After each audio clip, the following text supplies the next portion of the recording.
नमस्कार। स्वागत है आपका परत दर परत व्यू चैनल में। मैं हूं आपके साथ इंद्र मोहन शर्मा, बेंगलुरु से। विश्लेषण कार्यक्रम में आज का मुद्दा है 101 दिन की हुई हरियाणा में सैनी सरकार। हरियाणा में मुख्यमंत्री नायब सिंह सैनी की सरकार 2 दिन पहले 101 दिन की हो गई और अब इतने ही दिन लगभग बचे हैं आगामी विधानसभा चुनाव के। और इन दिनों में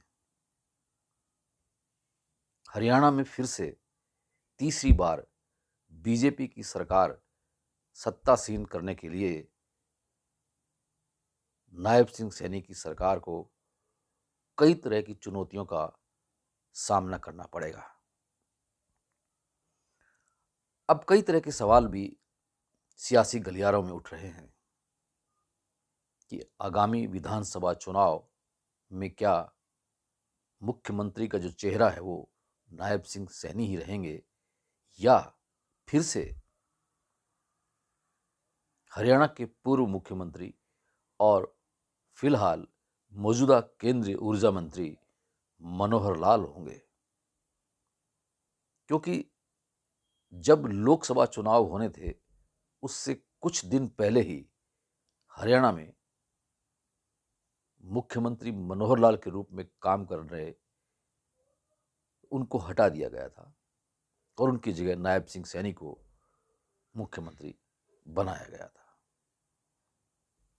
लेकिन इस बार लोकसभा के चुनाव में हरियाणा की सभी 10 लोकसभा सीटों में से सिर्फ 5 सीटें ही बीजेपी ने जीत दर्ज करवाई है, जबकि 2019 में हुए लोकसभा चुनाव में हरियाणा की सभी 10 लोकसभा सीटों पर कमल के फूल खिले थे। तो इससे लगता है कि बीजेपी का ग्राफ जो है हरियाणा में गिरा है। वैसे तो पूरे देश में ही गिरा है, जिससे लोकसभा चुनाव के परिणामों ने साबित भी कर दिया है कि लोकसभा के चुनाव में बीजेपी का बहुमत सरकार नहीं है।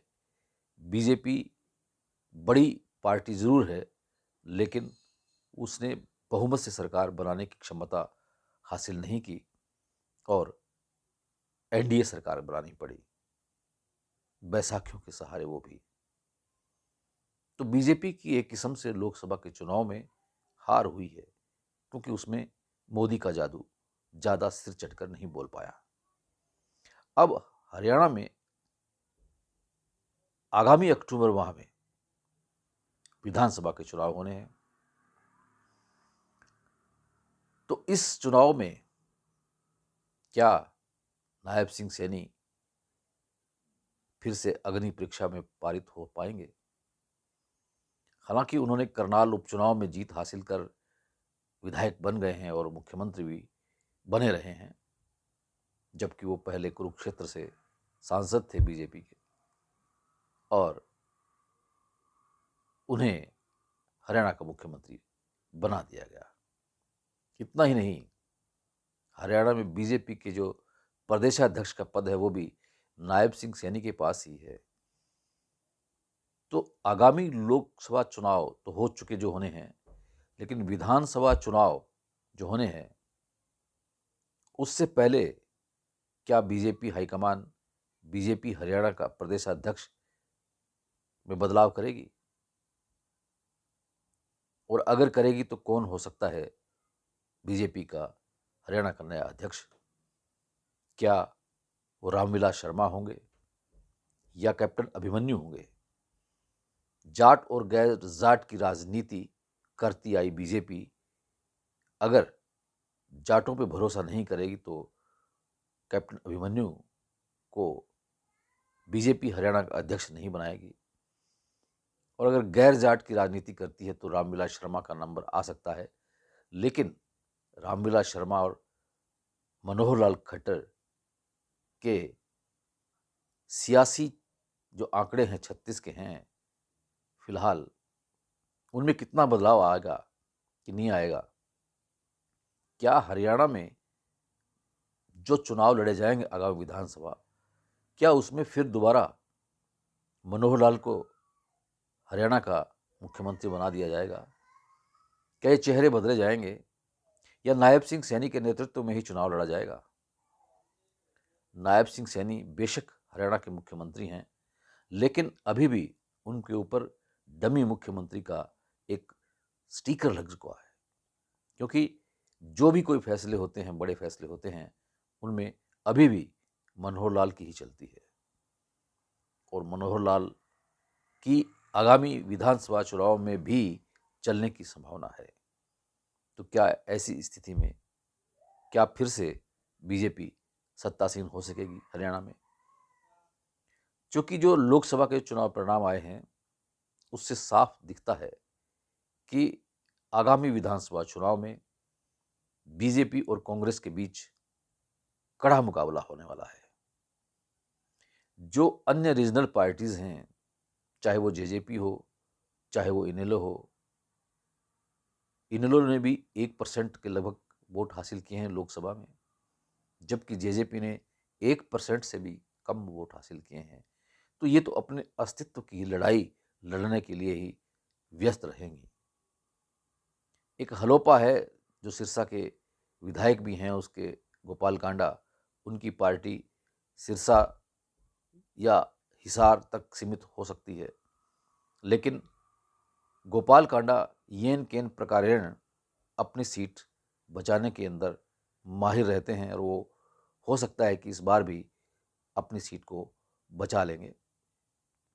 लेकिन बीजेपी के लिए सबसे बड़ी चुनौतियां हैं इस बार, क्योंकि जो चुनाव परिणाम लोकसभा के आए हैं उससे लगता है कि वो 50-50 रह गए हैं और विधानसभा क्षेत्रों में तो खास तौर से गांवों के क्षेत्रों में तो बीजेपी की बहुत ही करारी हार हुई है।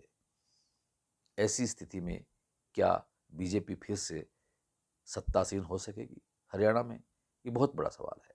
नायब सिंह सैनी मुख्यमंत्री हैं, लेकिन अभी तक उन्होंने कोई इतने अहम फैसले नहीं ले पाए हैं।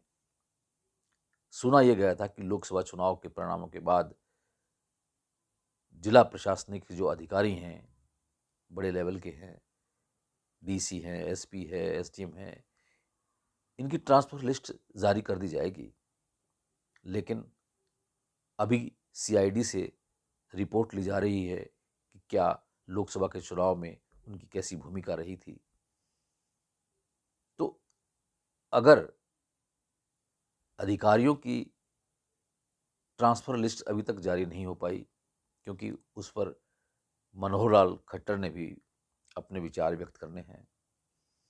इसी तरह से जो कर्मचारियों के लिए कैशलेस सुविधा जारी कर दी गई, लेकिन पत्रकारों के लिए, जो मान्यता प्राप्त पत्रकार हैं, उनके लिए मेडिकल कैशलेस सुविधा अभी तक मुहैया नहीं करवाई गई है। और अब विभिन्न यूनियनों की तरफ से भी कई तरह की डिमांड्स अभी तक जारी हैं। अगर बात करें पत्रकार एसोसिएशन की तरफ से, जो कि मान्यता प्राप्त हैं और पेंशनधारी हैं, उनकी पेंशन बेशक 10,000 से 15,000 कर दी गई, लेकिन इस महंगाई के युग में उनकी पेंशन लगभग 20,000 के आसपास होनी चाहिए। क्या आगामी विधानसभा चुनाव से पहले मुख्यमंत्री नायब सिंह इस सिलसिले में कोई नई घोषणा करेंगे? अब देखना यह है कि आगे क्या होगा, क्योंकि मुकाबला बड़ा दिलचस्प होने वाला है। तो अब देखते हैं कि आगे क्या नतीजा निकलता है। विश्लेषण कार्यक्रम में आज इतना ही। कल फिर किसी नए मुद्दे के साथ आपसे रूबरू होंगे। तब तक के लिए इंद्रमोहन शर्मा को इजाज़त दीजिए। और अगर ये वीडियो आपको पसंद आया है तो इसे लाइक कीजिए, शेयर कीजिए अपने मित्रों को, परिजनों को। और ये चैनल अभी तक परत दर परत आपने अगर सब्सक्राइब नहीं किया तो कर लीजिए। बेल आइकन के बटन को ऑल करके क्लिक कर लीजिए, ताकि जब भी हम किसी भी महत्वपूर्ण मुद्दों पर कोई भी शो करें और उसको यूट्यूब पे अपलोड करें, तो उसका नोटिफिकेशन आप तक मिल जाए और आप उसे भली भांति देख सकें, परख सकें और कमेंट बॉक्स में कमेंट भी कर सकें।